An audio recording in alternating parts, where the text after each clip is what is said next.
the air. Oh, stop playing with your balls, bro. Stop playing with your balls. Stop. Leave them alone. All right. Well, shit. Everybody, thank you so much. Welcome to Basic Billiards. I am your host, SithLordFelix, with a full house today. I mean, I gotta definitely start all the way to the right of your screen. My sensei and your favorite, the very amazing Sensei Brian from FX Billiards. How are you, boss? Hey, guys. All right. And right to the left of him, I've got the big old Chuck with his balls in your face of Backyard Billiards. Be sure to subscribe and check out his streams. They are absolutely amazing. How's it going, Chuck? Going good. Doing great. Nice day outside, and just ready to shoot the shit. All right, beautiful. And of course, last but definitely not least, the man, the myth, the legend, Mr. Ruben of Roopster 760. How are you, Ruben? I'm doing good, but I'm gonna admit, Chuck's setup's making me a little bit uncomfortable. Yeah, it's like right next to you, right? He's got his balls like literally on you. I'll get closer to you, all right? Yeah. Come to the weirder. What's that? These are Aramis casino balls. Ooh, okay. Aramis casino balls, yeah. They're the same size and everything as regular balls, except instead of shooting stripes solid, you're shooting reds and yellows. It just shows better up on camera, I think. It's like the set I built with red and black. If I could make a recommendation, Chuck, you may want to write your own introduction for the next time you're on this channel, because I'm Sensei, the greatest person to ever walk on water. Yeah, that's you're right. Big old Chuck with his big balls old in Chuck your with face. his balls in your face. No, and no disrespect, because Chuck, let me tell you, if you go on Chuck's channel, he will school you. Definitely, you will learn tons. Some of the trick shot videos, I'm not a big trick shot guy, but the trick shot vids are fun to watch. You know, what was it? I think he had a really cool stream. I mean, dude just runs racks. It's pretty unbelievable. The same thing with Ruben. Well, everybody here except me, actually. You know, so I definitely defer to y'all's expertise. You show those trick shots later if you want. Oh yeah, hey, I wouldn't say no to that. Well, first update, you guys know this, but for the people watching, shit, man, I won again. I beat a 6 this time around. Nice. So, we won our playoff games. We are on our way to the Tri-Cups. That should be, like, I guess within the next couple of weeks or so. For some reason, you got to wait a while. But yeah, definitely cross your fingers. This will be our, my third time going to the Tri-Cups, but maybe this will be the one that we can actually, punch it through all the way, Mm-hmm. Well, You never know. It might be the one. It might be the one, right? Are you taking the advice of when you're up playing, don't think about the race, don't think about, what the guy you're playing, just focus on what you're doing. Yeah. And I did take your advice on that, Chuck. I did not ask what the rank was. I didn't ask what the race was, although it ended up being told to me, because we had to figure out what it was, because I won the first 2 off the bat. Boom. I had to win 3 against the 6, rank 6. So I won the first 2, and then I lost the next 2, and I thought he beat me. I thought that was it, but then I found out he was a rank 6. I was like, oh, okay, cool. So, and I was like, all right, and loosened up. You still got to respect their skill level. You don't got to think everybody's a 2 in front of you. Well, I think I automatically think they're a higher rank than me. I already think that. But, when they told you have one more game to win, that game changed after that, right? Because you're in your head. No, I got to win this one game. Just one more. Yeah, it eats at you, man. Because you went and lost 2 more games after that. I lost 2 back to back. I thought either we were both on the hill or he won. I think my coach asked. I was like, "Did he win already?" And I'm like, "I don't know. I don't know. Did he? Well, And then it was like, "Oh, okay, he's a 6." I'm like, "Oh, okay. What's the race?" And then he told whatever. So I was able to pull it off. But yeah, I lost the next two, and then you find what works for you, and like what Chuck was saying, for a lot of people, knowing what the race is gets in their head, and but it really depends on how you carry yourself, and what works best for you. Do I want to know what the race is? Do I not want to know what the race is? But let people know, let your coach know, hey, don't even tell me what the race is. Let me just try to win every game, because you should be trying to win every game, right? So yeah. The race theoretically should not matter. One thing I wanted to mention about beating higher ranked players, though, is there's a lot of guys, and when I speak the truth about the APA, people think I'm bashing the APA, but the reality is there's a lot of people who are 6s and even 7s who aren't 6s and 7s in the playoffs. Not talking about the handicap itself, but they just don't play well under pressure. There's a bunch of people who play like Jimi Hendrix in their bedroom, but you put them on stage and they can't do anything. And that happens in the league a lot.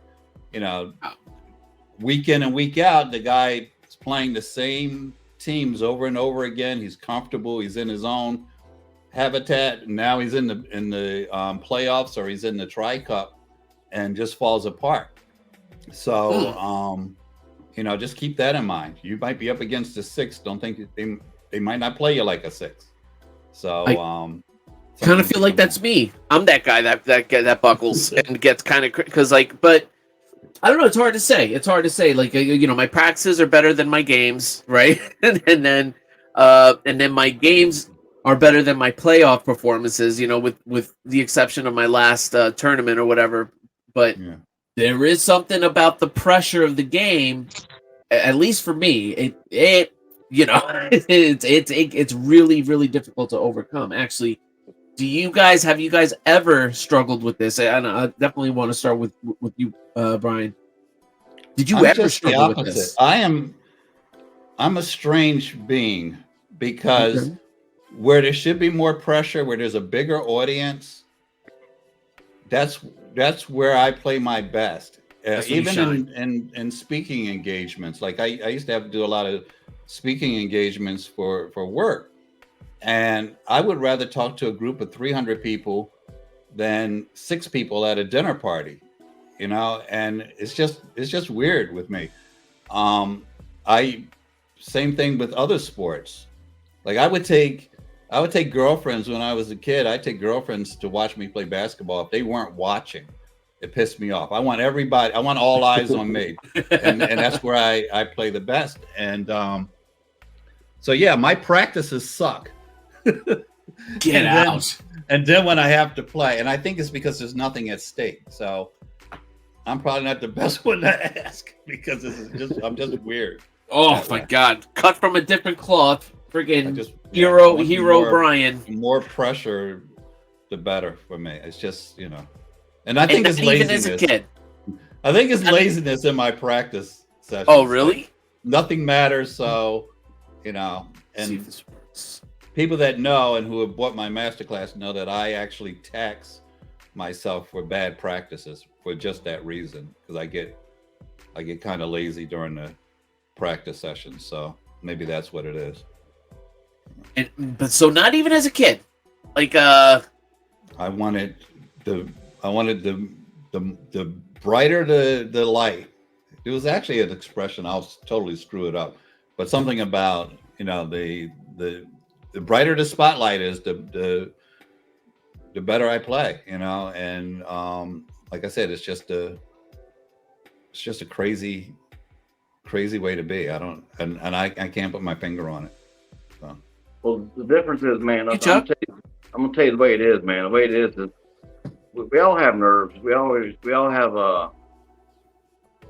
we all get nervous. We all have those, games where your stomach is like, you've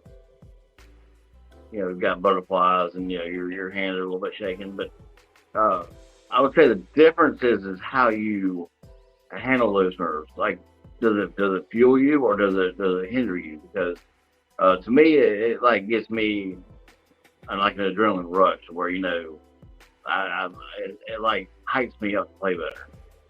I know some people does the opposite. Some ways they just and that's what, like, I was talking to my buddy David. His channel is what is it, American Hustler? But anyway, I was talking to him on the phone. We're talking about, okay, you take a 3-foot straight in shot, right?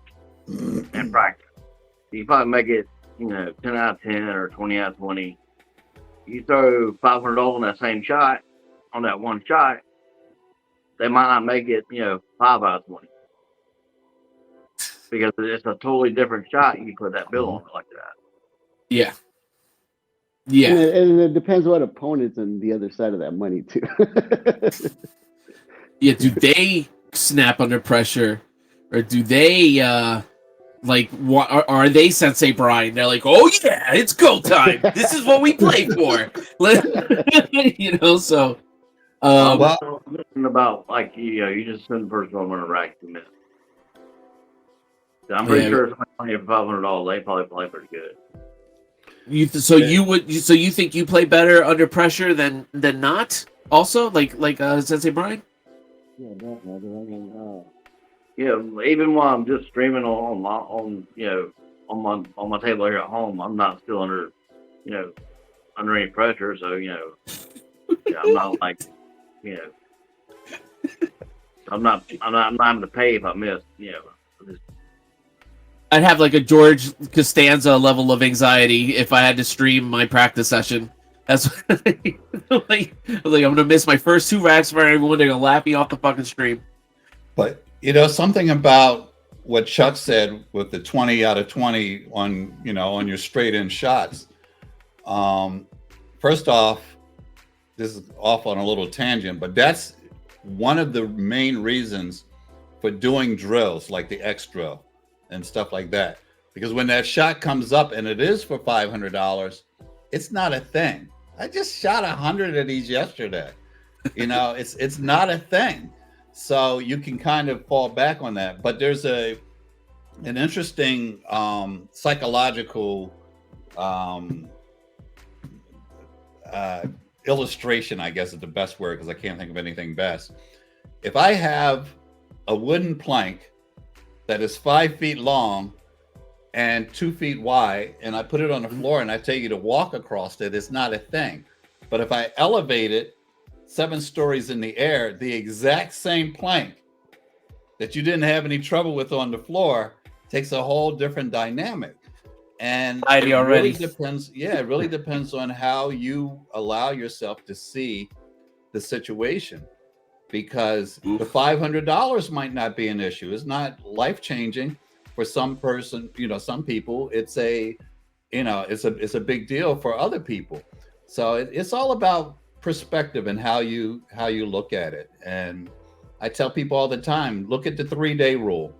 If I lose here, is my life going to be different 3 days from now? People aren't even going to remember. You know, people are worried about being embarrassed. Like, these people don't care about you. They've got their own issues. They're not driving home saying, oh, did you see Brian missed that straight in shot? They already forgot it happened because they have to deal with life, you know? And so people put a lot of unnecessary pressure on themselves for things that aren't going to make any difference in the long run. So that's the way I look at it. Well, I'll tell you, your opponent isn't, you know, embarrassed that you missed it. They're happy. So, you know, if that's the good news.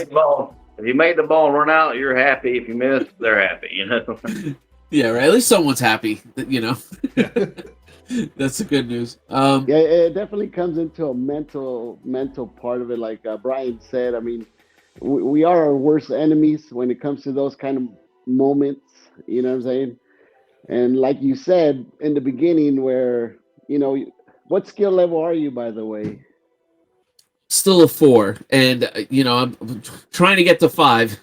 Kicking and screaming. Well, you but see, like if you're trying to get to a 5, there's so many different mental parts you're gonna have to like overcome. Like that, you know, you don't want to know who you're playing. You'll never hear a 6 or a 7 say that. You know what I'm saying? because there is that part you have to get over, and you have to know who you're playing, and you have to be confident about that match. So you have to basically get yourself past that hurdle where you don't care who's in front of you. You're just going to play that same game that it's going to be, whether it's a 7 or a 2. You know what I'm saying? Now, yeah, right. But now, actually, then to you, we didn't really talk about this.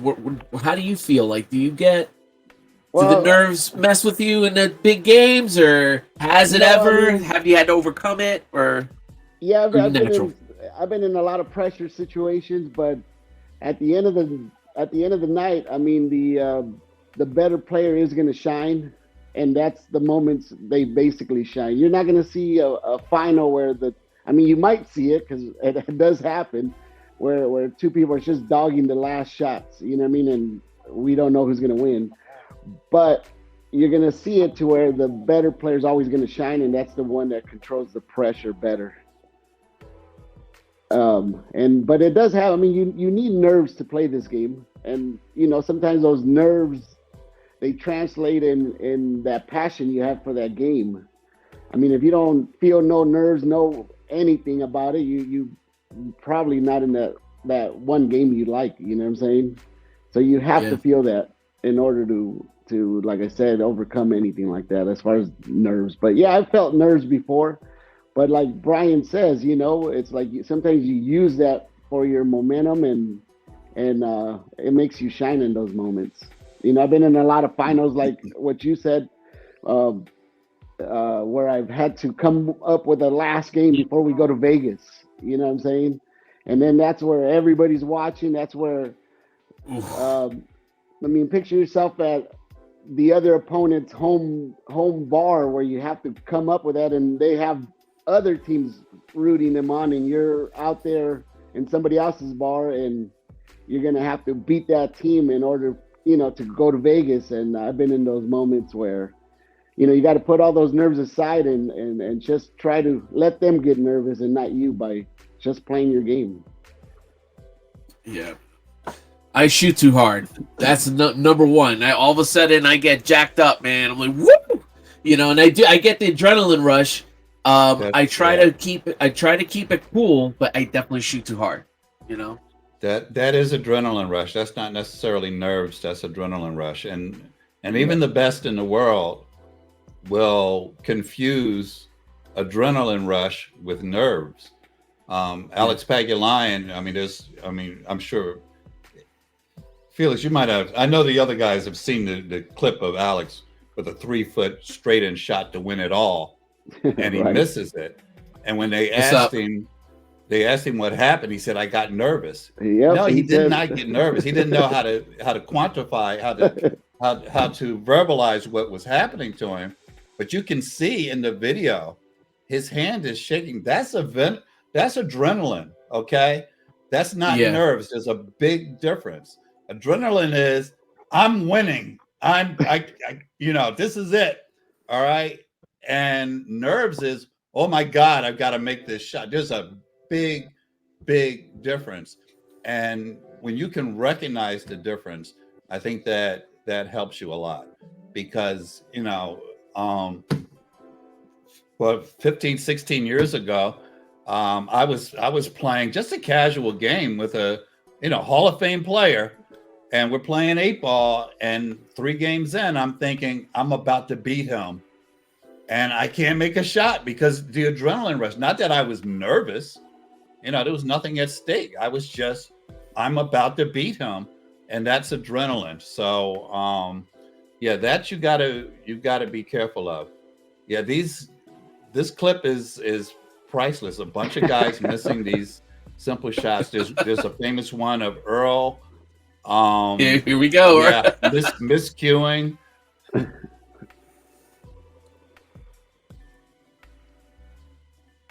Like, that looks like it's going to be a miscue, but R.I.P. that pool cue, man. He's breaking that shit later. Yeah. Now that was just a bad stroke. There's a difference. Also, I guess that's a third category. But every one of us has done that. There's that shot. That's that shot Brian was talking about. Right. This is it. That's adrenaline rush. Let the Anybody that knows Alex Pagulayan knows well. He'll flip a coin with you for 10 grand. You think he's nervous about this shot? Okay, that's adrenaline rush. So, and look how he leaves Earl's him. was just a bad stroke. You could see it in his stroke. But that's adrenaline rush. So, I mean, you see the score, it's 7-7. It's the biggest shot of the whole night. Exactly. Which means that he made 70 really good shots at some point. Right? Yes. and now when all the money is on the line, and the other thing that happens is sometimes people will check out.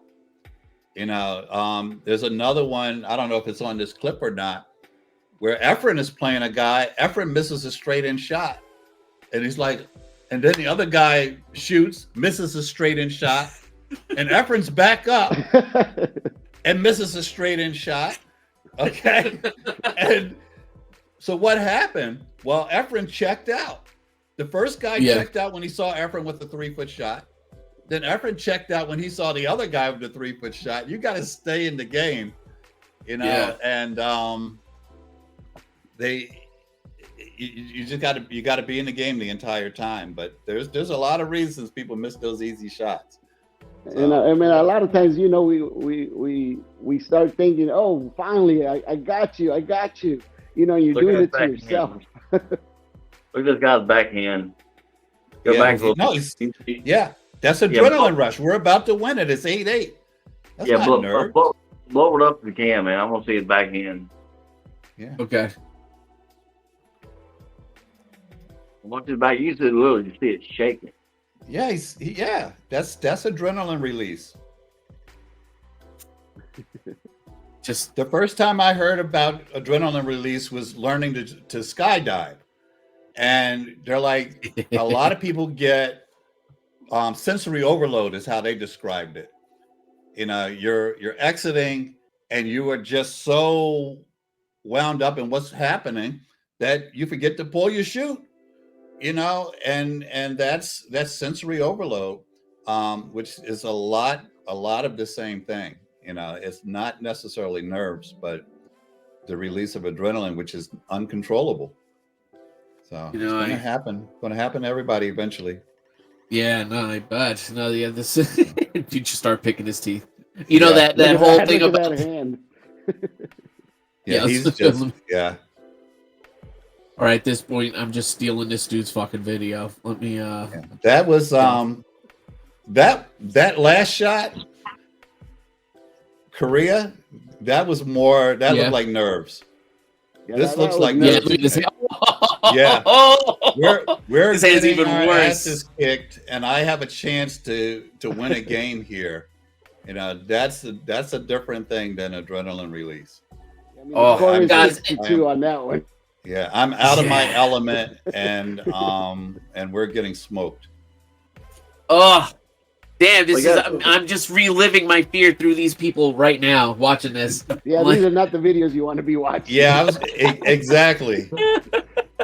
Exactly right. A lot of times you got to take a think, man. It's not the fact that you miss, especially in rotation. It's where you miss at. I mean, say I miss on the 1, it's no big deal. But you know, if you're out of 8 or 9, you're kind of giving them the game. Then if you're missing, you run back, you make shooting great the whole rack, but that 1 or 2 last balls, the most important ones, you got to make sure not to miss there, because I mean, it's just you can be beat by a little advice. I'm going to give a little advice. On this, because I do suffer from like adrenaline / nerves. I think it's a combination of both. I have the fear of embarrassing myself. I have a fear of embarrassing the team. I have a fear of being responsible for losing the game. And if you too have this fear and you're watching this, I think the best cure is to lose. Because and this kind of goes back to what Brian was saying. 3 hours from now, you guys are going to be pounding back beers anyway, laughing about it, or talking about something else, So I think that once you experience it and realize it's not the end of the world, letting the team down. I mean, granted, hey, don't make a habit out of it. Obviously, you want to go for the win. You want to try to win. But the best advice I can tell you is that, you got to get those losses out of your way until you get to the win. It's like you're not going to hit your jackpot when you drop your first nickel in the slot. The more nickels in, the greater your chances of winning something. And after a while, you get used to not making money. Well, you definitely have to overcome the nerves, the adrenaline, all that, and that's all. It's just part of the learning process. What amateurs don't realize is it doesn't. When you're a lower ranked player, you're already putting too much pressure on yourself. If you can just go in there and just have fun. I mean, you try your best, but then just have fun. Don't worry about being embarrassed. Just have a good time. You'll play a lot better. But as soon as you start thinking about the team and them being mad at you or embarrassed by you and stuff, But if you can go in there, I'm telling you, you'll play a lot better if you just go in there. Just a game. I'm here to have a good time. Yeah, and all right. That's a pretty good point. I tell people all the time, just calm down. It's not your job. It's not Game 7 of the NBA playoffs. Right. Right. Nothing bad's happening here. But the whole team thing is a good point because I won't call it nerves, but when I played on a team, I felt more stressed than if I was playing a set for $1,000. I didn't want to let the other guys down. And that's where I felt the stress because now other people are involved in the outcome of the situation instead of just me. If it's just me, it is what it is. But I don't want to keep somebody else from going to Vegas. So, but on the other side of that, I wanted to have the ball with 2 seconds left in the game. I mean, it just, so if this is going to be the match that determines whether or not we go, I want to be that guy. I assume everybody has seen the video of the APA 9 playing the APA 2 to go for the Nationals. You guys haven't seen this? Well, I'm making a video. What the hell is it called? I make my videos so far in advance, I honestly don't remember some of them. I've made the same video twice, guys, because I made it 3 months ago, and then I produced a whole thing to the same thing. I'm like, wait a second, this is familiar. But the it was APA Nationals, and it's an APA 9 and 9 ball playing an APA 2, which is a ridiculous spot to give up, by the way. It's just silly to do that. 6-2. Yeah, but well, this is the I think the 9, and I talk about it all in my video. I'll probably bring it out this weekend or next weekend. But the 2 needed like 18 points, and the 9 needed something like 70 plus points. And I'm like, how do you let this happen? You don't put a 9 against a 2. I don't care who the 2 is, especially in the Nationals after everybody's been sandbagging to get to Vegas. She's not a legit 2, right? So, the point that I was heading towards is the 9 probably put himself up. He wants the ball with 2 seconds left. But he would have been much better by putting up any 3 on his team, any 3 or any 4. But no, he's playing. He's got to get 78 balls and she needs 16. That's just crazy. So, but yeah. Anyway, so what else is going on? What's happening? You mentioned something about the algorithm or something that you were algorithm. Wow, yeah. I didn't even expect to go on this one.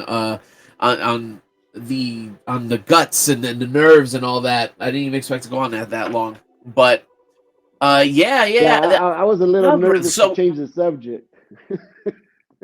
Oh man, never feel that way. I mean, we'll just go with the flow. I'm not This is not the video, by the way. I don't think. No, it's not. I see the score. I'm like, no, that's not the video. Yeah, this is not the video. 48-49. Yeah. Oh, okay. But yeah, all right. Yeah, this is a 2 versus a 9 2023 World 9 ball. But I'm sure this ain't the only time. Yeah, the 2 was a lady. Yeah, don't worry about it because you don't want to get a copyright hit on this. Copyright strike. The algorithm. You were mentioning the algorithm, yeah. Yeah, man. All right, so like, I gained my subscriber count got as high as it did on shorts. All right, like I tried for the longest. I don't know. I don't know if it's I just suck at making videos or not engaging enough. I can accept that, to be clear. I am trying to tweak everything from thumbnails to presentation. I think with the exception of this podcast, I don't really talk on the videos. I just show the rack, Mm-hmm. But yeah, man. All right. So anyway, the shorts, tracking my progress from when I was like a real piece of shit till about now. I would release like a few a day, and I went from 70 subscribers, 69 subscribers, to 2,300, whatever it is now. And that was pretty much strictly through shorts. I tried to do like the other podcasts, and this YouTube algorithm, woo! It is a mother lover. It is pretty crazy. All right, so. Brian, of course, is like super popular channel. You have pretty consistent views that are high. Mm-hmm. I mean, do you experience this? Did you experience this at any point? Talk to us. Well, what do you got to say? Okay. I don't know how much your viewers want to know about the YouTube algorithm, but okay. But you can edit this out if it's if it's not on subject for your what everybody's trying to do. But I do want to talk about it for you guys, because all of you are on YouTube, you're creating content and you're trying to build the thing. And I have made myself a student. The difference between my channel 10 years ago and 4 years ago when it blew up was 4 years ago I became a student of the algorithm. All right. And I literally said to my daughter, I have 10,000 subs and I'm going to blow up my channel this year. And, COVID was there, but I started the steep uprise. And the thing that I did was I learned about this algorithm and how it works and all of that. And by the way, it changes. So what I'm saying today might not be in effect later on. Yeah, here's the problem. For sure. A lot of channels have grown because of shorts. Okay, shorts have grown some channels that probably shouldn't even grow, to be honest. Okay, because they don't have great content, but a lot of the viewers, a big part of the demographic, and I'm going to pick on everybody 30 and under, has a very short attention span. They rather watch 10 little 1-minute videos than to learn how to shoot a proper draw shot on a 10-minute long video. Okay, so they're never getting better because they were just watching some guy for 60 seconds. The other thing is they're a different audience. They're not the audience that, and I produce shorts. Everybody knows that I do shorts too, but they're not the audience that the four of us are after. There are two different audiences. There's the ones that are going to watch your full-length videos and the ones that are going to watch your shorts, and some of them overlap, but they're not necessarily the same demographic. And shorts subscribers aren't sticky. And what I mean by sticky is they don't generally stick around the way your full-length video type subscribers are going to. So you have to decide what you're going to build your channel with. And for me, it was, okay, I'll take 20% of those shorts people okay, and try to give them as much education as I can in 60 seconds. But they're not going to pay the bills. Those same people, only a portion of them watch the full length videos. In fact, what happens is the reverse happens. My full length people, the ones that you make the money off of, all right, watch the shorts. They watch almost all the shorts. But the shorts people, the people that came on because of the shorts, don't watch the full length. They don't watch. If you study your statistics, you can see this. Where your subscribers are coming from, you know, who's sticking around. And I've said it 1,000 times, and I'll say it again.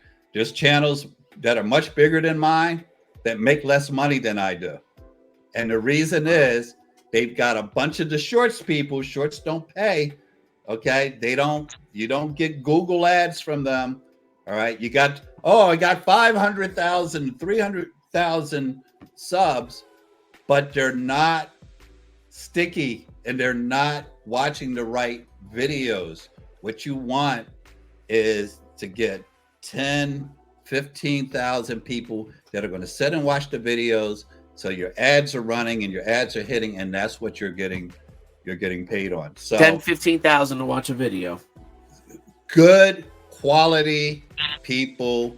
You don't need 100,000 subs to do well on YouTube. What you need is about 10 or 15,000 that are, let's just call them super subscribers. They're going to watch all of your videos.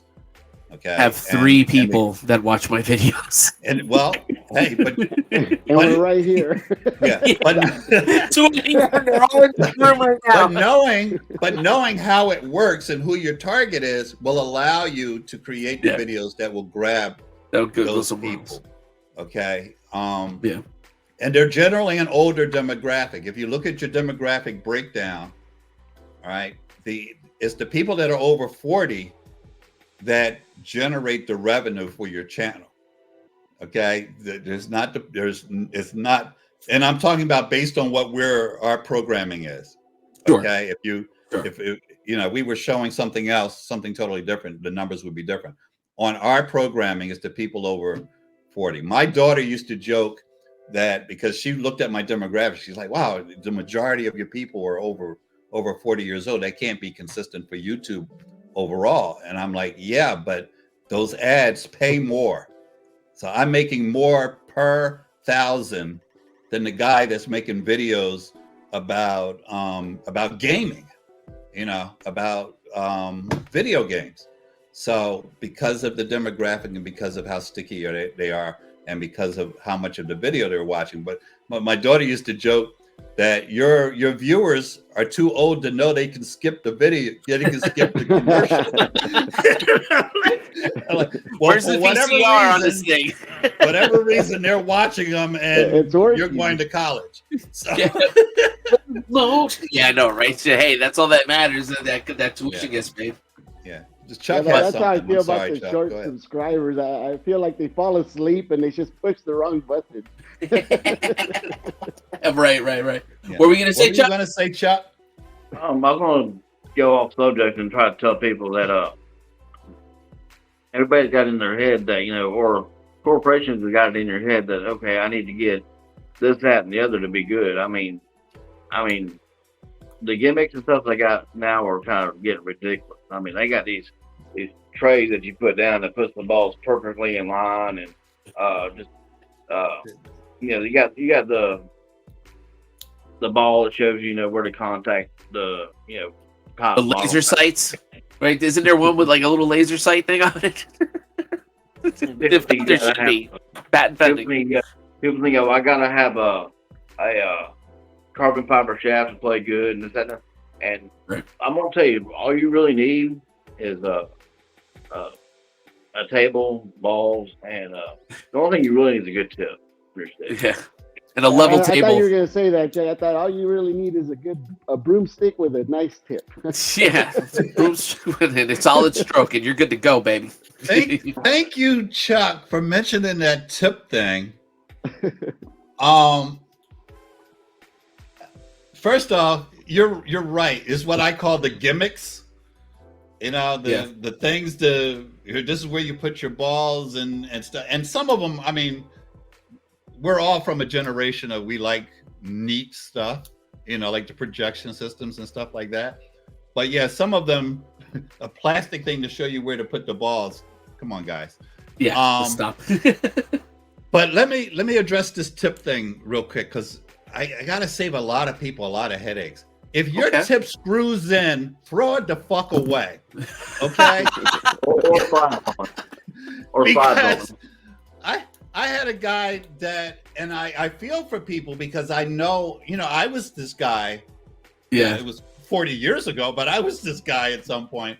He said, I don't understand why pros don't use a screw-in tip, because they could change it from soft to hard, and they could change it, and you could use it in the league. You could just take off your soft tip and put on a hard tip to bring. And I'm like, oh my God. And how do I explain that if it screws in, it's crap? Okay. Yeah. Yeah. Yeah. And the time it takes to do that, all you have to do is pick up the one that's right next to the other cue. You know what I mean? It is like two. It is like putting wooden tires on your car. I used to say it's like putting $50 tires on a Ferrari. No, it's like putting wooden tires on your car, and let's go race. You cannot do a good draw shot without breaking the tip off. You can't do anything. Now Felix might be different, but if any of the three of us broke with a screw-in tip twice, that thing is probably done right there. So bottom line, guys, I don't like to beat up on any particular brands or any particular products, but if it has a screw-in tip, put it on the cue for your 6-year-old and let them play with it, because you don't want to put a $50 tip on a cue for somebody, you know, some kid that's just banging balls around, unless they're going to be, you know, they have promise. But don't play with that. Yeah. Okay. Only thing I need as far as gimmicks is the pool glove. The pool glove. If not, that's not a gimmick. That's a gimmick or whatever. That's not a gimmick. What would you say? That's the only product I would say that I would use. When 9 out of 10 people in the Moscone Cup are wearing gloves, there's a message behind that. Yeah. You know, some idiots will say, "Oh, because they're sponsors." No, they don't have glove sponsors. Not everyone has a glove sponsor, and they're wearing gloves. I don't wear a glove, okay, but I do understand the purpose behind it. And guys get nervous and they get sweaty, and the glove is sticking. And if you're playing on dirty equipment and don't have a glove, you're missing something, because the one time that I did use a glove playing with somebody, because Predator sends me these gloves and I put them in my bag, but I don't use them. And then one day my hands were sticky and I threw on the glove. I'm like, okay, I'm back. I see it. And cool. A lot of people don't get it. I mean, if you walk into any dive bar and you take out your glove, you're going to hear the, ooh, you know what I'm saying? They won't understand it. But like Brian said, you're looking at the pros wearing the gloves. It's for a reason. You know, a lot of that stuff is for a reason. Right. So when you have people that can play doing anything, any way they want, and they're doing things in a certain way, you pay attention. Okay. Yeah, that's true. What were you going to say, Chuck? You do have an older crowd too, by the way. When these so-called gimmicks come in, I mean, you could still take somebody that played in the 80s and you take out your jump cue, and to them, it's considering a gimmick. You know what I'm saying? Right. But you got to think back in 1980s. You know, you came in with a nice cue, nobody would touch you. But now everybody in the pool hall got nice cues. If they play good or bad, you know, they still got, you know, nice fancy cues. So you can't go by that no more. Back then, the custom cue was a sneaky Pete. That was it. I remember. I mean, I haven't played APA, you know, in a meaningful way for 15 years or something. But there was a guy that he was an APA 3. I'm sure he's still a 3 today, and he had a Predator P3, And it used to piss me off that this guy that really, and today I'm gonna flat out say it. If you're a 3 and you have $1,000 cue, God bless you. You can grow into it. This guy wasn't going to grow into this. Okay. And it pissed me off because I wanted a P3 so bad. I'm like, this guy's got a P3 and he doesn't even play pool. But yes, yeah, a lot of people.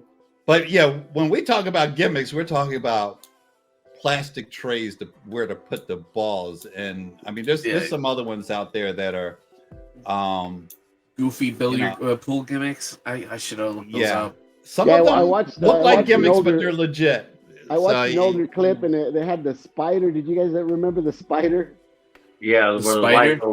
You put this thing over the ball, and it's like a laser. And I was like, "Are you serious? Like, how are you supposed to shoot with that thing?" And people buy that. I was at a student's house, and he's probably watching because he watches everything I do. So, yes, I'm talking about you. You know who you are. I was at a student's house, and he had a contraption. He buys everything that's pool related. Every gimmick. Was it that overhand projector? Yeah, well, it wasn't. I the projector has its place and people have fun using it, but he had some metal contraption. It had to weigh 25 or 30 pounds, and you put your arm in it to keep your stroke straight. And I'm like, and it looked like some kind of torture chamber. I'm like, I think that's what the Viet Cong were using on our. You need a safe for it before you put it on. Exactly. When is the attack happening? I don't know, but my stroke is straight. I'm like, I mean, that's hilarious. He had it under a bunch of boxes in his in his back room. But yeah, there's some crazy things out there. And you know what? The 3 best players on this channel right now, we didn't learn how to play with any of those gimmicks. Okay. No, like right there. I mean, what are you gonna say? Hold on, let me put the spider on this shot before I shoot. Let me see. Need to line up my shot. This reminds me of Caddyshack. Yeah, like Caddyshack 2, right? Or no, it was Caddyshack 1, right? The one where Rodney Dangerfield had all the fucking funky pool golf clubs. One had put the laser grid on the putting green right before he was gonna putt. And you know, Alan and Jeanette are embarrassed by this. I'm sorry, go ahead. Where she shoots the shot.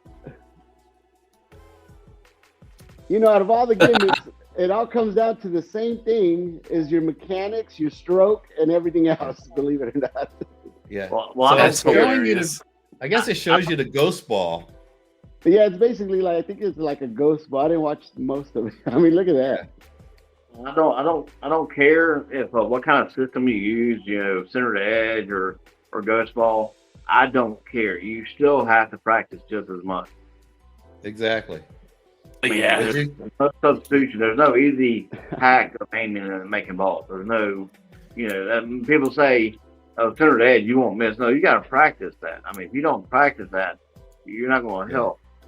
The way I learned how to do top left, right, bottom right, I used a strike ball, and if I hit the center of the 12, that was center. The top of the circle, was top, and then this was my training ball. Yeah. And when you take and put them on trays and stuff, you're putting the balls in the exact same spot every time. I don't believe in paper reinforcements either, because if I'm gonna set up practice a shot, right, I put it up here. No, it's not gonna be exact, but your pool table isn't exact. The game, your ball's never going to be in the exact same spot it was. So, exactly. So if you're setting these shots up the exact same every time, the cue ball in the exact same spot every time, when you're in a game, your brain's going to think you shoot it the same way, and it's not accurate. That's a good point. And I'm another guy that doesn't use the paper reinforcements. I just have a thing about sticking things on the table, even if it's not going to leave a residue. It's just it's a personal thing. But I'll tell you what, I'll buy $10 worth of paper reinforcements, which is about 1,000 reinforcements, before I'm going to buy a plastic tray to see where to put the, stick the balls. I mean, it's just, but you just, I'm telling you, I don't care what the industry is, just keep inventing shit that, somebody's going to buy it. Somebody will buy it. So you just keep doing it. And I'm all about business, and I'm all about the industry being successful. So keep making the stuff, keep buying the stuff, but we're not learning with it. Okay. So yeah, but that's a good point, Chuck. Talking about the reinforcements, because in the real world, the ball doesn't, you don't have that same setup. On that note, there was a thing, it's still around, and you guys might have actually done it, but I've had students say to me, they would break a 9-ball rack and mark where all the balls are, and then try to run them out. And if they couldn't run it out, they would set them back up and then try to shoot them again from those spots. And at first time I heard it, I'm like, oh yeah, there's an idea. And then the more I thought about it, I'm like, you're never going to see that layout again in the history of the world, but you're going to be a master. Right. You're going to be a master at shooting that particular layout. So the 2,568th time you play pool and that similar layout comes up, you'll be ready for it, boss. Hey, just shooting balls in a shooting an 8-ball rack. There's over 5,000 combinations of the order you can shoot the balls in. Now you start figuring out the actual location, you'll never see it in the history of the world again. That's right. And so yeah, be careful how you use these, these tools, because some of them make sense and some of them don't. And some people, like I said, are going to have a closet full of all of these gimmicks. If you're not sure whether or not it's a gimmick or not, whether it's useful or not, email us, hit us in the comments. We'll let you know. Yeah. All 4 or 5 of you. That's worthwhile. Like, yes. Well, any of us, it doesn't have to be you. Yeah, it doesn't. Yeah, exactly. But yeah, some things are worthwhile. Some things just don't make any sense, and nobody's using them except for the people that fall for it. Get a good glove, and spend like no more than 200 on your cue, especially if you're a beginner. And even that's like. I actually retired my glove about a month ago. Oh, you retired your glove? Well, it wore out, and I'm like, well, you wore it out. I don't really need it. Why, back when I was younger, I get nervous and sweat and stuff, but I don't do it. It doesn't improve my gaming. Yeah, well, you got carbon fiber, and like you said, you're not sweating. But I keep one in my bag. I just, I've only had to use it one time in the last 1,000 times I shot pool. So, but I was glad I had it on that particular day. Let's just say that. Yeah, Alex, is there anything you've bought as far as anything that you feel that you would need to improve your game, by the way, or looked at? Me personally? Let me see. Nah, the only thing I kind of tried was different cameras to take different shots with the camera for the channel, but never anything to improve my game. The only thing, I mean, it all comes down to also like a $40 chalk and stuff. Like, have you bought anything like? I have the Predator chalk. This is the one. Yeah, but it's like, what is it? I think $8 or so. Yeah, I'm not a sponsor, but hey, give me a call if you need. I was on my live stream yesterday, and I had a guy asking about the chalk, and he's talking about, well, he asked me what chalk I use. I do use the 10, and I told him. He said another guy came on and said he liked Masters, and I said, I'm gonna tell you straight up, I only like the V10 because it's clean as crap. It doesn't get all over your shaft, all over your ball, all over your table. Yeah. But it's, every chalk I've ever used, it's not like you're gonna get a chalk and get more English or I mean, I know they say, oh, the Kamui, you do all kinds of crazy stuff with it. It's not. I can't get to do that. But anyway. Well, yeah, if you're going to miss cue, I think I made that video a week ago. Yeah, if you're going to miss cue, it's probably not the chalk. It's probably your stroke. You probably did something in your stroke that caused the miscue, not the chalk. But it doesn't get talked about a lot. But in my opinion, and it's kind of what you just said, Chuck, the number one reason for like V10, which I use, and I used to not take it to the pool hall, but I had it on the table yesterday, and I had 2 students on the table, and they both said the same thing at the end. They're like, I don't even feel like I need to wash my hands. My hands, I'm like, go wash your hands anyway. But yeah, pig. but no, it's true. It's so clean that you don't, because I tell people all the time, and again, everybody knows Predator sponsors me. You know, shout out to Predator. It's on my thing somewhere. But when I used the Predator chalk, everything was blue. Yeah, you jerked off a Smurf, right? It's like it looks like. yeah, exactly. I know what you mean. Yeah, and I mean everything. The sink in my pool room had a little blue haze to it. My white sneakers had a little blue haze. There was no secret what I did.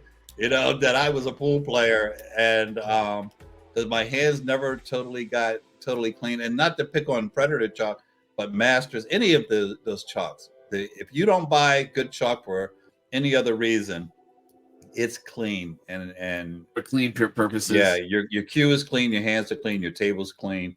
Yeah. I don't clean my table often enough, so it's a really good reason to buy. And it seems to last forever. I've had the same piece on my table for probably 8 or 9 months. So what's the brand again? It's Talon V10. Talon V. Yeah. Talon V10. Oh, yeah. It's the same. It's not the same formula, but it's similar to the Kamui. Yeah, there it is. Who's got it? Oh, wait. I'm off the. Oh, okay. Nice. Here's my one knock on that chalk. Is it's round, and I've dropped it on the table once. I have a holder for it now, but I dropped it on the table once, and it just rolled and went down in the pocket on a 9-foot diamond. And I said to the guy, how can I get that? He said, well, they'll eventually recover the table. You can get your chalk out. I threw a few balls down there and it came down the ramp. But if it falls on the floor, it'll roll 10 feet away from you before you can. Well, I got a pocket holder for mine. So. Yeah. I will tell you this too. You do feel it. And I don't know. This is a little old me saying it. You do feel when you use a piece of shit chalk on your cube, like there's nothing else there, and you're like, oh, okay, there's something. Yeah, I'm not even saying I miscue from it, but it's like you got to put it on every. You should be chalking up after everyone, I know, but you really have to chalk up after every play, and it's like putting sand on it. I don't know. It's weird. I don't like the chalk from Walmart. That little crappy little piece of chalk that people buy. That's what we have at the clubhouse. Yeah. I got that's why I got my own. Can somebody explain to me why you have to save money on Masters? Like, how much cheaper do you need to be? Like $5 or $12, right? Yeah, that's insane. I understand people, steal the chalk or whatever, but don't give a shit. Just leave it, step on it on the way out. Yeah, I don't know why I would need, chalk from Walmart, but anyway, and I will use Masters if it's the only thing there, but it's definitely getting on my cue after every shot. And if you see in slow motion how much chalk is coming off of your tip when you hit a ball, you're like, yeah, you need to get in the habit of chalking up. I don't care what chalk you have. I mean, look, I haven't washed my cue, and I haven't washed my cue ball in like forever, and you can't see not one spot on it.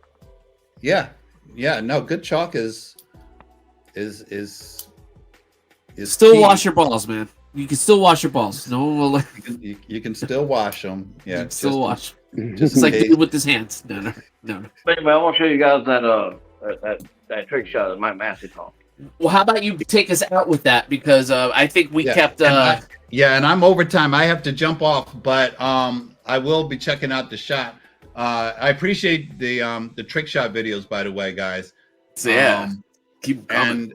And I know that Roopster, I don't remember if you did or not, but I know Chuck used to send me videos when I used to do the challenge shots on my channel. I'm going to be doing those again, except I'm just going to flat out say, hey, send me your trick shots. So anything you don't put on your own channel that you want to throw up and have me put on FX Players. All right. Yeah, I remember. Yeah. I remember you used to do those. Yeah, hold on to them. I'm not a guy that practices much or does like a lot of those things. So I usually put my stick together and start playing the match.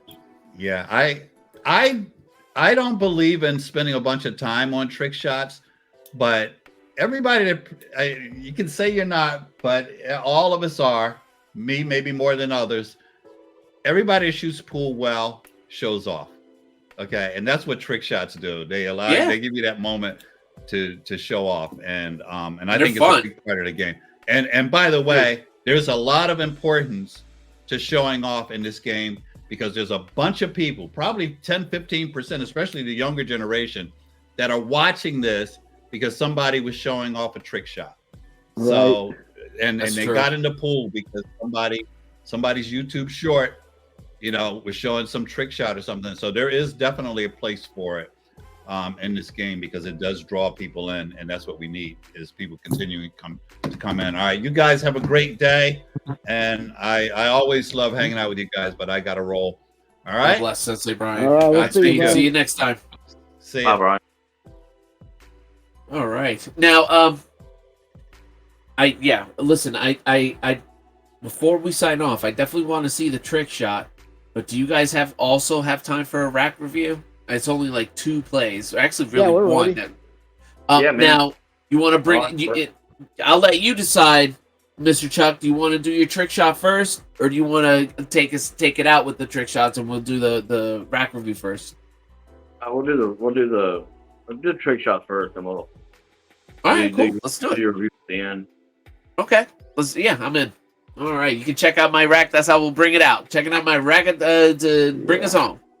So I'm gonna. You got the floor, boss. Well, you might need to mute it also. No, I'm talking about the video I sent you. Oh, I thought you. Oh, never mind. I thought you were gonna do it right there. All right. Did you send it to my text? You sent it to my text or to my email? To your text. But you may have to mute it because it's got some music I put on there. It may not, even though it's copyrighted for me, it might not be copyrighted for you. All right, hold on. Okay, so this is the backyard billiard trick shots. Okay. On it, boss, on it. Am I starting from the beginning? Yeah. All right. First, I don't think it's first. So I guess, you were listening to Cannibal Corpse and you don't want us hearing it, so I'll mute it. Listening to some Slayer. Oh, okay. This isn't bad. What is this? Oh, you got to put it on screen.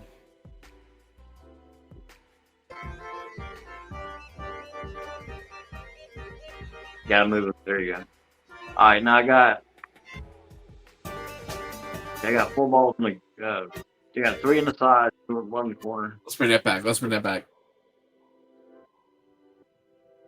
This music's fucking awesome.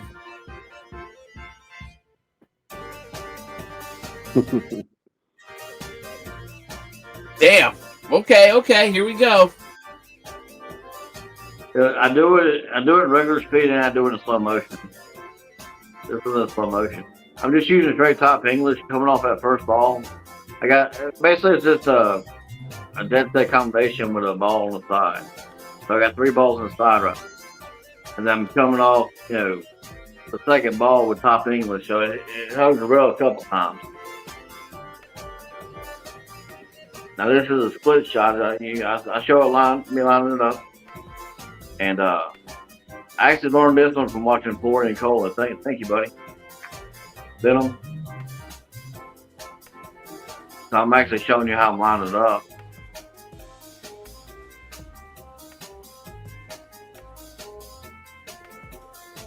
Okay, the object balls are at that last diamond right there near the pocket. And I put the stick in where the first part of the pocket goes. Because the balls are going to separate and actually throw them. Oh, okay. That's why I'm not aiming towards the center of the pocket. Basically aiming for the upper side. That way when we get thrown, it'd be going in the middle. And I just follow through with a good screw.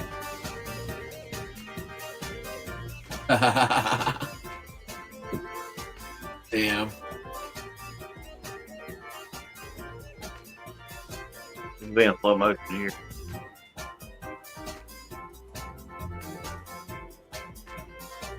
Nice. This is the one I love from Mike Matthews. Thank you, Mike Matthews. Remember this one we did the other day, a couple weeks ago when me and him both did the trick shot together? Oh, yeah. Mike has done it. I'm having to actually look at it and tap it here. Mike, man, he just went over and put the ball here, to shoot it. Because he's just done it so much, man. He just knows exactly where to put them. Here. There you go. That's how you set it up. Now, this shot did take me a couple times because, I had to get you got to set up. Let's see what we got here.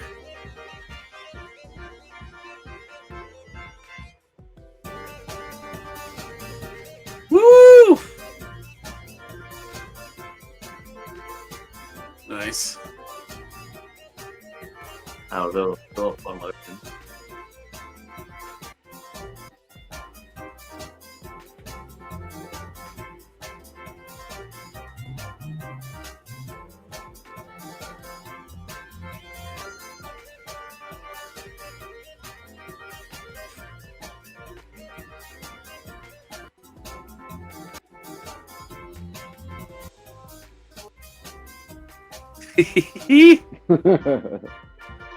Oh yeah, that's an old tape. That's mine. That was some of my first trick shots. This is one Brian first taught me. Brian taught you this? I do that. That's a ballroom trick I do. I do that kind of put people at the ball. Put the ball in the same place. Don't pick a pocket. I can make it all in the pocket.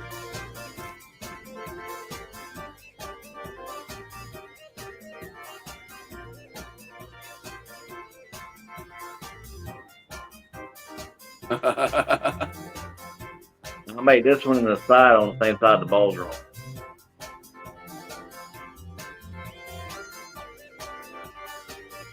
Diamonds on the side. To me, it looked like you picked every pocket, Chuck.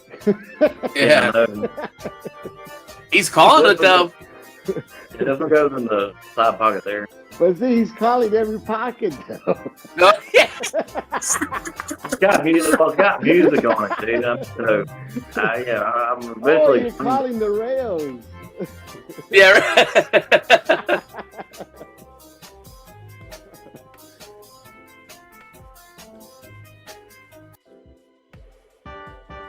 He's calling it right. All right, it's gonna hit this one, maybe that one, and that one too. Nice. That was nice. Actually, I mean, people think you use top right on that, but actually you just use top, straight top, because the angle of the ball is going to send it that way.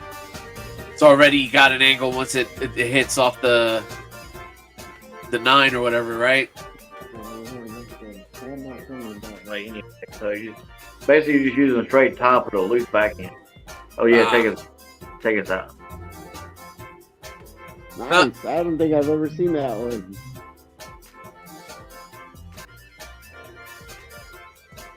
Okay, I got two balls sitting on top of each other like this. I made the bottom one, and then the other 3 rails made the other one. Get out of here! That's insane. 2 balls 4 way across the table. This one's called a hacksaw Jim Duggan. Yeah, right.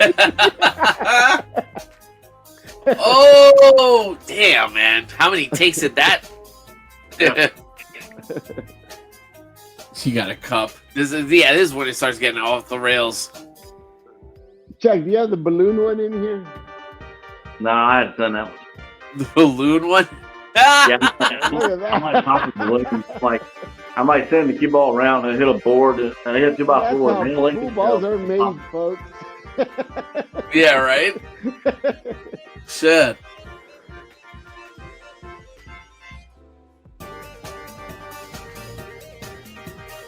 Nice. That was the balloon one. A balloon. That just sounds fun. Yeah, I'll send that to him next week. Maybe my tell him. You know that's how David found you, right? Through your balloon trick shot. Shit. I know it was David. What's that? That's how David found me. David American Hustle. That's how he found you, through your balloon trick shot. Holy shit. The shot there was done on the Hustler. Like my movie Hustler. Man, Chuck, it's like we're seeing you growing up. Yeah, this is a whole table. You see the one that's a baby in the one video with his coming home from work? He was crawling in the corner on the first one, and now he's like... Yeah, right. He's home from work. Yeah, right. With his wife. It's kind of a positional shot. I got, 2 balls in the corner, back their balls, and opponent's balls in front of mine, so I have to bank this and then make my ball use. Yeah. Oh. I got to tell him 8.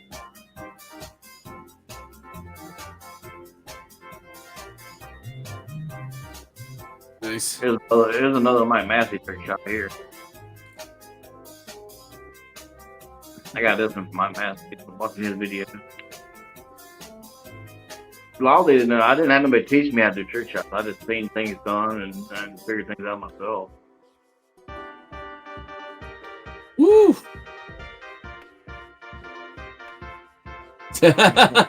Whoa, what was that? Rewind that. I know. I'm on it, man. I'm on it. Yeah, baby.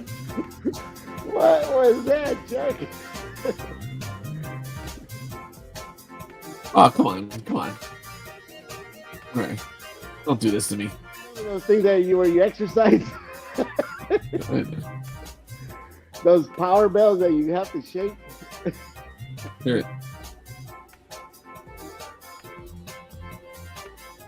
There. Okay, yeah, this is the shot. That. Hold on, this is worth it.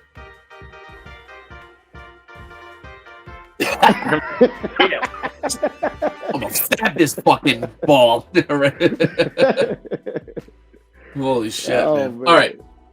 I'll tell you what, if you're playing me and you made a shot and you did that, those are fighting motions.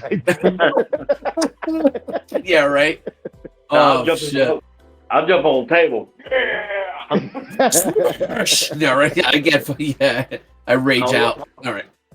I'll Earl Strickland your ass. Yeah. I'll take it. Shit. Oh, Let me see. I got this one here. I don't know if the music is as good. If I can top that jam. Yeah, it's gonna be hard to top that one. I don't even think there is music. Oh, okay. It's YouTube music. Man, I'm waiting for that ball to go 5 rails now, Alex.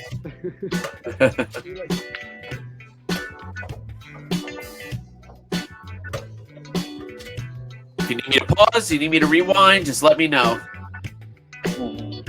Get a little closer, like what you're doing here. Can you start over? Can you blow yourself up bigger too? It's a better way to do this. Put this on the right hand side, maybe, or do that. That's fine too. And you find it real quick. Yeah. All right.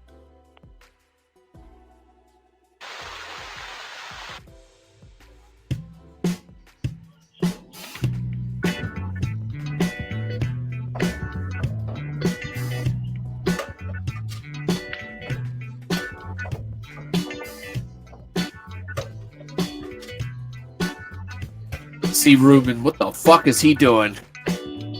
Yeah, I'm trying to figure. Who plays like that? Never. It's working though. It's working. It's unorthodox style. Never. No, I mean, it's whatever you're comfortable with.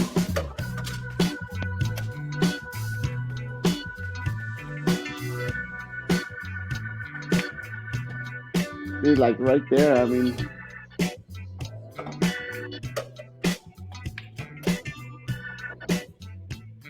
See there, that's where I fucked up. I wanted to get much more down center table. Now, Will could treat that. If you just took a little bit more time, make sure you're hitting a little bit more bottom than you did. Because go ahead and go back to where you shoot that shot. All right, that's where you. Okay, I should have just put some bottom on it. Maybe some bottom left, right? See, I think I did hit the wrong. Just bottom left. Make sure you hit it good. Now, even here, pause it for a second. Now, just hit a stop. I want you to tell me honestly, before you shot this shot, you already said to yourself, "I'm going to miss this." No, I'm going to tell you honestly. My thought was getting position on this 8. There is a thought in my head. It's like, great, I just set myself up for this shit shot. I don't know if I would say I think I was like, fuck, I'm gonna miss this. But I would say the biggest thought is I'm looking at how am I gonna get on the 8, especially the key ball. That's like the question that haunts my dreams. And whatever I shoot usually tends to be the wrong answer. Well, that was not an easy shot because you had that side pocket and right there staring at you as well. But look at the shape I had on the 8. Well, you were out. If I was allowed that mulligan. Yeah. Yeah. Rewind it for me, like almost at the beginning, and then show that bottom pocket real quick because you're blocking the. I see what. Okay, let me. Okay, so one of the things you see that bottom corner combination right there. Yeah. You see, we call that being wired, right? Yeah. Believe it or not, that's the easiest shot on the table. I mean, we call that a duck. So whenever you have a shot like that, like I said, it's the easiest shot. You could hit that. What is it? The 2 ball on top of the 5 ball. Yeah. Let's just say it's the 2 ball on top of the 5 ball. The 5 being the orange. On top of the 5. You could hit that blue ball anywhere, and that 5 ball is going to go in. The 5's going in. Okay. You can even come off first onto it. So what happened right there when you did that? I think it was a 3 ball combination. You could actually get rid of all the other ones first. Like right here, say that 7 ball. Yeah. That you're staring at. You started off good, by the way, by going with the ball that was on top of the other ball. Yeah. And then from here, if you would have gone to the 7, and then real easy make the one on the side. The 4, I think. Yep. Right here. And then right here, like I said, tap. You could tap or draw back a little bit on that one, and those shots right here, like I said, those 2 balls that are tied up together, that's actually the easiest shot on that table. Which what it means is it can get you anywhere on that table. But what you got to think, you want to try to clean up one side of the table, then go to the other. You don't want to go back and forth so much. You want to just work on one side, the middle, and the end if you can, if it's possible. Sometimes you get a little line, so you have to go back up table. Watch, play that shot right now where you're going to get out of position for that one on the side. I think you drew it. You see you drew it, and now you're behind the 8 ball. If you just use top and came off one rail, you've been lined up perfect for that ball on the side. So see, now you're looking at that 3 ball combination, but like I said, that shot, you need to pick up on those shots that are wired. because they make the game so much easier for you once you know that those shots are there. That's actually so that's a good way to close out the rack. Okay, no, that makes all the sense in the world. All the sense in the world. You don't have to work that cue ball that much harder. We had a doubles match last night on the live stream, and we had 2 balls that were wired, and that's one thing I told my partner. I said, we have those balls that are wired. So what that means is we could be anywhere on that table. So we're always going to have a shot. You see what I'm saying? Yeah, absolutely. That 2 ball in the corner, could you came with the top right hand English and went around 2 or 3 rails with that? Go back to that 2 ball in the corner. Time? Go back to the 2 ball in the corner. Right here. No, you'd probably end up scratching. So yeah, bottom left would have been your best. What you ended up doing is hitting center. What you ended up doing hitting center, and it gave kind of a banana effect back down towards the rail. Yeah, but what happens there, Felix, is that once you start getting out of line, everything else starts getting out of line. Slowly falls apart, right? It's almost like a train derailing. And can you see? Did you notice something here? What's missing? The glove. My fucking glove, man! I left it yesterday. It's funny. That's why we're talking about it. I had to bring that shit up, and it just fucked my shot, man. I don't know. It's like the way it rubs against my skin. It's like it's all wrong. It's all wrong. Well, I mean, first of all, you guys were talking about the gloves. I mean, you're in Florida, so I'm pretty sure it's more useful for you than it is for me. Humidity. True. You know what I'm saying? So stuff like that does have a purpose. Because I've shot shots where, the humidity was really bad when I traveled, and I wish I had a glove. Here's a trick. Next time you forget your glove, take $1 bill and roll it up around your shaft, and then stick that between your fingers. Oh, okay. Yeah, there's places also where they don't allow the chalk powder or anything like that. Yeah, there's not many things much cleaner than a $1 bill. Right. Well, it depends where you get that dollar bill from. Yeah, that's a fact. Yeah, right. Oh, it looks like I'm fucking hurting Chuck's feelings. Whatever. What the hell is this? I'm looking. I'm paying attention. Oh, I need to take this. I need to stop doing that shit.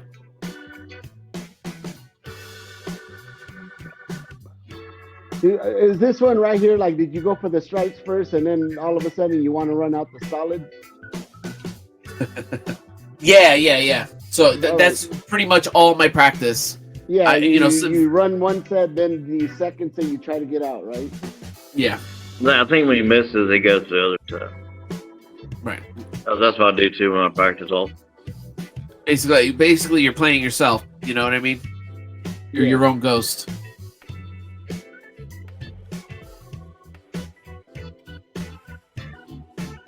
Still gotta get that pre-shot routine down. I mean, pre-shot routine, man, just where you just take a couple practice and actually just take more time. I mean, True. I think this is sped up very slightly. Yeah, I could see it sped up a little bit. Yeah. I do not have that much pep in my step.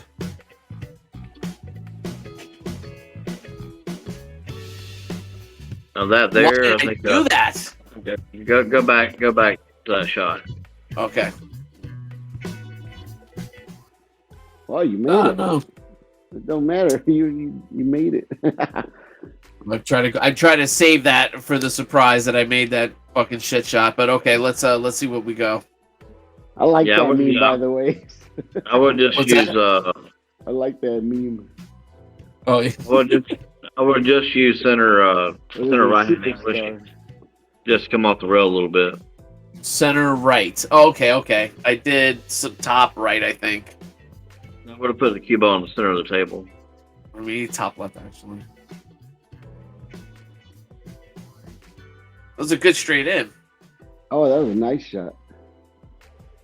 Yeah. All right, cool. And we get to end it here on a shout out to Great FX Billiards. Definitely get your great pause. great freeze right there.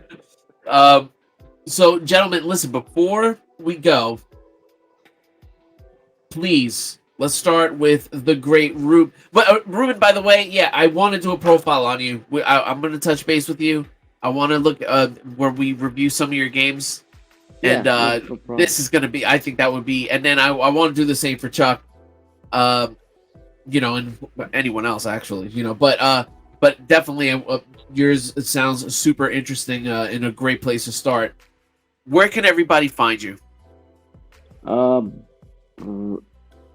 Roopster 760 on YouTube. At Roopster 760 on YouTube. Okay, you will definitely get some much better clips, guys. If you're familiar with my stuff, just to be clear, I wouldn't say beginner anymore, but I'm definitely intermediate.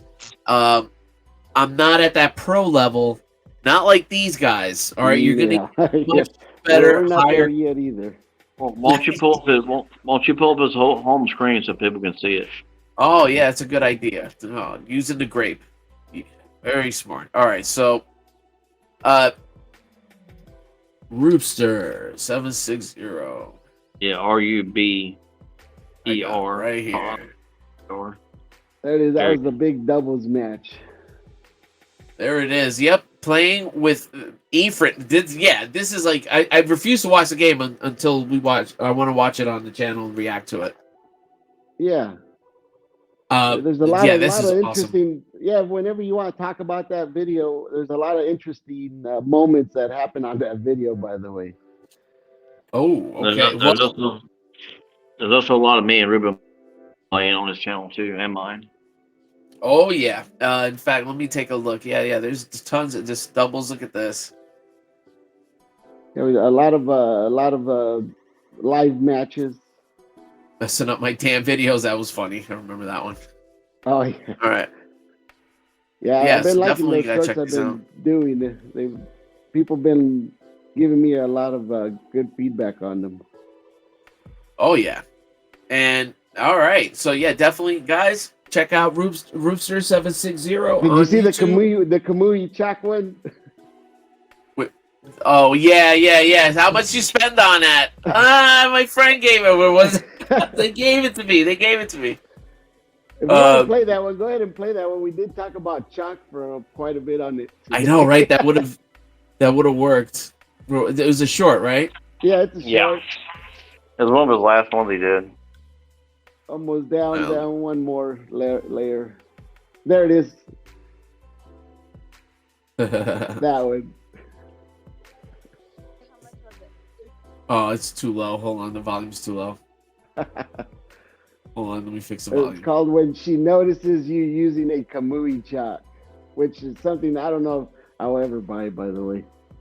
I'm not sponsored. I don't think I will. Let me see if this... How much was it? How much was it? They gave it to me. So you're not gonna tell me how much was it? Okay, they gave it to me. I don't believe you. Why? How are they gonna give you something like that? They gave this. They were like, hey. How much was it? How much was it? That happens to me all. 262 likes. I friggin' wish. Which, by the way, guys, hit like and subscribe and hit like. Mr. Backyard Billiards. No, go on. I'm sorry. Like I said, you're talking about the algorithm, right? And yeah. I'm telling you, I noticed movement when I started using more humor. I noticed a lot of people related more to the humor, which I know you do that on a lot of your videos with your memes and stuff. With the memes. Yeah. Yeah, but that's one thing I noticed. I mean, if you see the likes on that one, and then if you see the likes on the other one, look at the other short where it might have less views with more likes than that one. Watch. It was the one where she exposes me. And you can Yeah, right. you show my channel page too. Yeah, you're my homepage. you're blocking. We're Oh on the- yeah. Doug, good morning. All right. Yeah, Let me go to see. the top. It's one of the recent one. It's like that one right here. The messing up my my damn right next to the palm tree. Oh, messing up my That damn one. videos. Yeah, that one was funny. Yeah, Yeah, look at the it light. Spin the block on the ops. Know what I'm saying? 241. About that life. What are you talking about? Hey, this is provocative. It gets people going, man. You're always messing up my damn videos. With his stack of ones. Look at him. I'm telling you, and look at that. It's actually a $2,000 band. If you didn't, I'm actually. Yeah. It's a $2,000 band, but it's a stack of ones. You know what I mean? Yeah. It's All just that part of matters is that band, the baby. whole skit right there. Yeah. All that matters is that Hey, band, baby. All right, let me see. All right. Yeah, you ain't kidding. But Yeah, right. Just look at the band. Don't look at the money. Humor actually, I noticed humor. It's picking up. Not only that, believe it or not, the subscribers on those were a lot of actual. It's not normal short subscribers that we usually get. They're actually engaging and stuff. It's new views, right? Yeah, and new people checking it out, and yeah, like I get that on occasion. Damn, you know what it is? I think I gotta just get I gotta figure out how to put my humor, at least like from talking and all that stuff, as opposed to trying to pull it from memes and stuff, you know. But Yeah, and by the way, those are just sound bites that I got from other people's stuff that seemed that it worked on whatever they did. I mean, none of those was me talking or anybody that I know. Yeah. Damn, that's actually a really good idea.